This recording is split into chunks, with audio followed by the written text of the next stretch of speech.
Hello everyone. तो कैसे आप सब? उम्मीद है कि आप से एकदम बेहतरीन होंगे और आप लोग का पढ़ाई भी एकदम बेहतरीन तरीक़ा से चल रहा होगा और आप लोग अपने एग्ज़ाम की तैयारी एकदम बढ़िया से कर रहे होंगे, क्योंकि आपके एग्ज़ाम का 90 से 95 दिन का टाइम बचेगा, जिसमें आप लोग को बढ़िया से बढ़िया तैयारी करना है, रिवीजन करना है। आप लोग को क्वेश्चन को जो याद किए हैं उसी को रिवीजन करना है। और आज हम आप लोगों के लिए मॉडल सेट लेके आए हैं। मॉडल सेट 2020 का मॉडल सेट है और इसका सेट नंबर 100। सेट नंबर क्या है जो नहीं पता, लेकिन इसका कोड है 118। 3 घंटे 15 मिनट का आपको समय मिलता है। केमिस्ट्री का है, रसायन शास्त्र। 70 नंबर का आपका एग्जाम होता है। 70 नंबर आप लोग को 70 में 70 तो नहीं ला सकते। 70 में कम से कम आप लोग 60 का टारगेट लेके चलिए, 60 65 का। तो आज का वीडियो काफ़ी ज़्यादा इंपॉर्टेंट होने वाला है। तो चलिए, वीडियो स्टार्ट करने से पहले रिक्वेस्ट है, अगर आप सब मेरे चैनल पर नए हैं तो चैनल को सब्सक्राइब करके अपने दोस्त के पास शेयर कर दें। तो पहला क्वेश्चन है, निम्नलिखित में से कौन विद्युत का सुचालक है? निम्नलिखित में से कौन विद्युत का सुचालक है? निम्नलिखित में से कौन विद्युत का सुचालक है? तो कौन है? तो मैग्नीशियम है, ऑप्शन ए। ऑप्शन बी है गैलियम, ऑप्शन सी है कॉपर, ऑप्शन डी इनमें सभी। तो इसका ऑप्शन डी हो जाएगा इनमें से सभी। अगला क्वेश्चन है, निम्नलिखित में से कौन अर्धचालक है? निम्नलिखित में से कौन अर्धचालक है? निम्नलिखित में से कौन अर्धचालक है? तो सिलिकॉन है जो अर्धचालक है। ऑप्शन ए राइट हो जाएगा। अगला क्वेश्चन है, निम्न में से कौन सी सांद्रता इकाई ताप पर स्वतंत्र नहीं करती है? निम्न में से कौन सी सांद्रता इकाई ताप पर स्वतंत्र निर्भर नहीं करती? निम्न में से कौन सी सांद्रता इकाई ताप पर निर्भर नहीं करती है? तो इकाई ताप पर कौन निर्भर नहीं करती है? इकाई ताप पर मोललता है, मोललता। ऑप्शन सी राइट हो जाएगा। अगला क्वेश्चन है, सोडा वाटर क्या है? सोडा वाटर क्या है? जल में CO2 गैस का विलयन, CO2 में गैस का विलयन, ठोस में जल का विलयन। तो ऑप्शन डी हो जाएगा, इसका सभी हो जाएगा। अगला क्वेश्चन है, लोहे को जंग लगने से बचाने के लिए निम्नलिखित में से किसका प्रयोग किया था? किसका? PB3 और O4। PB3 O4। Option C right हो जाएगा। अगला क्वेश्चन है, लोहे पर जंग लगने के लिए निम्नलिखित में कौन आवश्यक है? तो लोहे पर जंग लगने के लिए निम्नलिखित में कौन आवश्यक है? तो इसमें हो जाएगा शुष्क वायु, ऑक्सीजन और CO2 अशुद्ध जल। तो आर्द्र वायु ऑप्शन नंबर बी राइट हो जाएगा। अगला क्वेश्चन है 6 नंबर क्वेश्चन। अगला क्वेश्चन है, निम्नलिखित में से सबसे प्रबल ऑक्सीकारक पदार्थ कौन है? निम्नलिखित में से सबसे प्रबल ऑक्सीकारक पदार्थ कौन है? निम्नलिखित में सबसे प्रबल ऑक्सीकारक, तो इसका प्रबल ऑक्सीकारक I2 ऑप्शन सी हो जाएगा। अगला क्वेश्चन है कि धात्विक बंधन इनमें से किसमें पाया जाता है? धात्विक बंधन इनमें से किसमें पाया जाता है? धात्विक बंधन इनमें से किसमें पाया? धात्विक बंधन है ना जल में, धातु अधातु, साधारण नमक, अधातु, जल। धात्विक बंधन धातु में पाया जाता है। ऑप्शन ए राइट हो जाएगा। अगला क्वेश्चन, निम्नलिखित में सीने बार कौन है? निम्नलिखित में सीने बार कौन है? निम्नलिखित में सीने बार HGS है जो सीने बार है। ऑप्शन बी राइट हो जाएगा। अगला क्वेश्चन है, ऑक्सीजन के बाहतम कक्षा का इलेक्ट्रॉनिक विन्यास कौन है? ऑक्सीजन के बाहतम कक्षा का इलेक्ट्रॉनिक विन्यास, ऑक्सीजन के बाहतम कक्षा का इलेक्ट्रॉनिक विन्यास। तो ऑक्सीजन का परमाणु संख्या कितना होता है? तो ऑक्सीजन का परमाणु संख्या 8 होता है। तो इसके बाहतम कक्षा में कितने इलेक्ट्रॉन होते हैं? तो उसके बाहतम कक्षा में 6 गो इलेक्ट्रॉन होते हैं। तो ऑप्शन ए राइट हो जाएगा। अगला क्वेश्चन है, मैग्नीशियम धातु के बाहतम कक्षा में इलेक्ट्रॉन की संख्या होती है? मैग्नीशियम धातु के बाहतम कक्षा में पाए जाने वाले इलेक्ट्रॉन की संख्या तो कितनी होती है? 2 होती है। ऑप्शन सी राइट हो जाएगा। अगला क्वेश्चन है, पी ऑर्बिटल का आकार क्या होता है? तो एस ऑर्बिटल का होता है डम्बल, और पी का होता है डबल डम्बल, और डी का होता है गोलीय। तो पी का पूछा है तो ऑप्शन नंबर बी राइट हो जाएगा। अगला क्वेश्चन है, निम्नलिखित में से किसे कास्टिक सोडा कहा जाता है? निम्नलिखित में से किसे कास्टिक सोडा कहा जाता है? निम्नलिखित में से किसे कास्टिक सोडा कहा जाता है? तो सोडियम हाइड्रोक्साइड को ऑप्शन ए राइट हो जाएगा। अगला क्वेश्चन है, पोटास एलम है। पोटास एलम क्या है? तो पोटास एलम है जो साधारण यौगिक है, जटिल यौगिक, तो इनमें से सभी हो जाएगा। नहीं, जटिल लवण है। ऑप्शन सी राइट हो जाएगा। हीरा में कार्बन परमाणु का प्रसंस्करण है।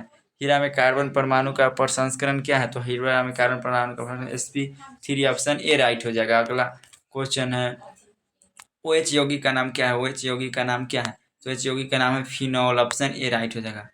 अगला क्वेश्चन है, बेंजीन में पाई बॉन्डों की संख्या है। बेंजीन में पाई बॉन्डों की संख्या, बेंजीन में पाई बॉन्ड क्या होता है? तो बेंजीन में पाई बॉन्ड 6 होता है। ऑप्शन ए राइट हो जाएगा। उजला एवं पीला फास्फोरस निम्नलिखित में क्या है? उजला एवं पीला फास्फोरस निम्नलिखित में क्या है? तो उजला एवं पीला फास्फोरस क्या है? तो एगो अप्रूव है। ऑप्शन ए राइट हो जाएगा।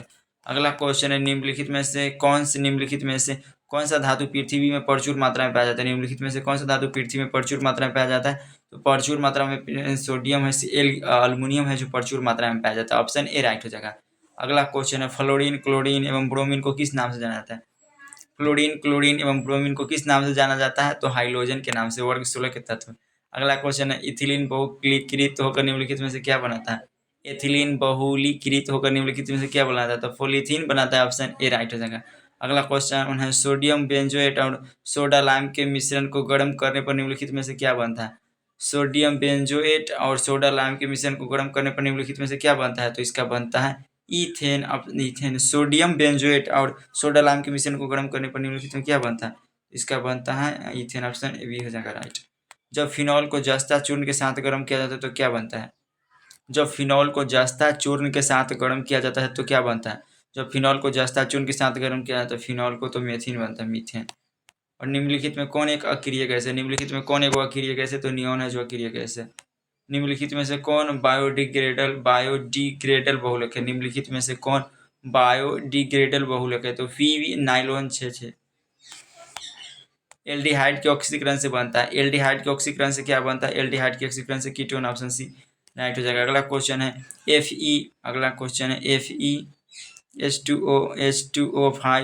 5NOSO4 में एफीकरण की संख्या क्या है? तो इसका हो जाएगा ऑप्शन नंबर ए राइट हो जाएगा। अगला क्वेश्चन निम्नलिखित में से कौन एक चिलेटिंग लिगेंड है? निम्नलिखित में से कौन एक चिलेटिंग लिगेंड है? तो 1,2 एथिलीन डाइएमीन, ऑप्शन। अगला क्वेश्चन है CO C2O4 3 में सी की ऑक्सीकरण संख्या हो? तो इसका ऑक्सीकरण संख्या ऑप्शन 2 होगा। अगला क्वेश्चन है निम्नलिखित में से कौन पॉलीसंक्रमण संख्या श्रृंखला का तत्व नहीं है?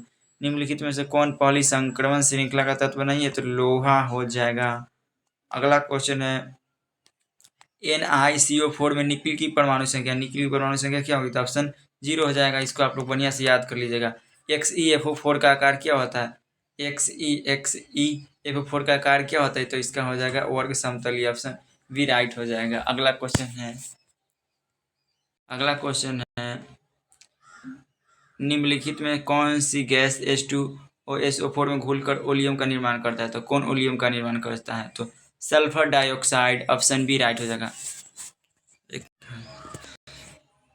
फेन उत्प्लावन विधि द्वारा किस प्रकार के अयस्क का साधन किया जाता है? फेन उत्प्लावन विधि द्वारा किस प्रकार के अयस्क का साधन किया जाता है? तो सल्फाइड अयस्क को, ऑप्शन ए राइट हो जाएगा। अगला क्वेश्चन है लोहे का प्रमुख अयस्क है। लोहे का प्रमुख अयस्क क्या है? Fe3O4, ऑप्शन ए राइट हो जाएगा। अगला क्वेश्चन है HCCO का आईपीएससी नाम क्या है? HCCO का इसका आईपीएससी नाम हो जाएगा एसिटिक अम्ल। अगला क्वेश्चन है कीटोन का अपकरण LiAH4H2O के साथ कर मिलने पर क्या बनता है? तो इसका primary alcohol, option A right हो जाएगा। कॉपर का मुख्य अयस्क है। कॉपर का मुख्य अयस्क क्या है? कॉपर का मुख्य अयस्क है कॉपर क्लोराइड। इसका सूत्र होता है CuFeS2। अगला क्वेश्चन है इथेनॉल जल में घुलनशील है क्योंकि जल के साथ बनाता है। इथेनॉल जल में घुलनशील है क्योंकि जल के साथ क्या बनाता है? जल के साथ ना हाइड्रोजन बंधन बनाता है, आयनिक बंधन बनाता है, सहसंयोजक बंधन बनाता है, सभी। तो इसका हो जाएगा हाइड्रोजन बंधन बनाता है, ऑप्शन सी राइट हो जाएगा। अगला क्वेश्चन है CH3CO CH3 का आईपीएससी नाम क्या है? तो इसका आईपीएससी नाम हो जाएगा प्रोपेन, ऑप्शन सी राइट हो जाएगा। अगला क्वेश्चन है ग्लूकोज निम्नलिखित में से किस प्रकार का कार्बोहाइड्रेट है? ग्लूकोज निम्नलिखित में से किस प्रकार का कार्बोहाइड्रेट है? ग्लूकोज है ना, पॉलीसेकेराइड हो जाएगा, ऑप्शन डी राइट हो जाएगा। अगला क्वेश्चन है CH3। अगला क्वेश्चन है CH3COOH एक है, तो क्या है? CH3COOH क्या है? तो एक हो जाएगा डाई बेसिक अम्ल, ऑप्शन बी राइट हो जाएगा। तो 42 क्वेश्चन बताएं, 42 में आप लोगों ने कितना सही किया आप लोग कमेंट करके बताइएगा। और इसका खंड ब में वस्तुनिष्ठ प्रश्न हो जाए, नॉन ऑब्जेक्टिव टाइप क्वेश्चन, लघुतरीय क्वेश्चन जिसको शॉर्ट टाइप क्वेश्चन कहते हैं, शॉर्ट आंसर टाइप क्वेश्चन। तो प्रश्न संख्या 1 से 18 तक लघुतरीय प्रश्न है। किन्हीं 10 प्रश्नों के उत्तर दे, प्रत्येक के लिए 2 अंक निर्धारित है, 2 × 20। तो आप लोग को पहला क्वेश्चन है, इसको आप लोग को बना लेना है अच्छा से।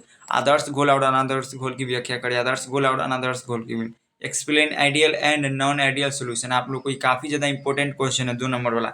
इसको आप लोग बढ़िया से कवर कर लीजिएगा। प्रासरणी दाब को परिभाषित करें। प्रासरणी दाब को प्राथमिक सेल से आप क्या समझते हैं, इसको आप लोग कवर कर लीजिएगा। अभिक्रिया की कोटि से आप क्या समझते हैं? अभिक्रिया की कोटि से आप क्या समझते हैं? इसको आप लोग कवर कर लीजिएगा। ताप बढ़ने पर भौतिक अधिशोषण घट जाता है क्यों? इसको भी याद कर लीजिएगा। फेराडो के विद्युत विच्छेदन के सेकेंड नियम को। और अगला है एल्युमिनियम एवं तांबा प्रत्येक के लिए एक मुख्य अयस्क एवं उसकी संरचना से लिखे। 2 विटामिन के नाम लिखे एवं उसकी कमी के कारण उत्पन्न रोग को लिखे। मानक इलेक्ट्रोड विभव की परिभाषा लिखे।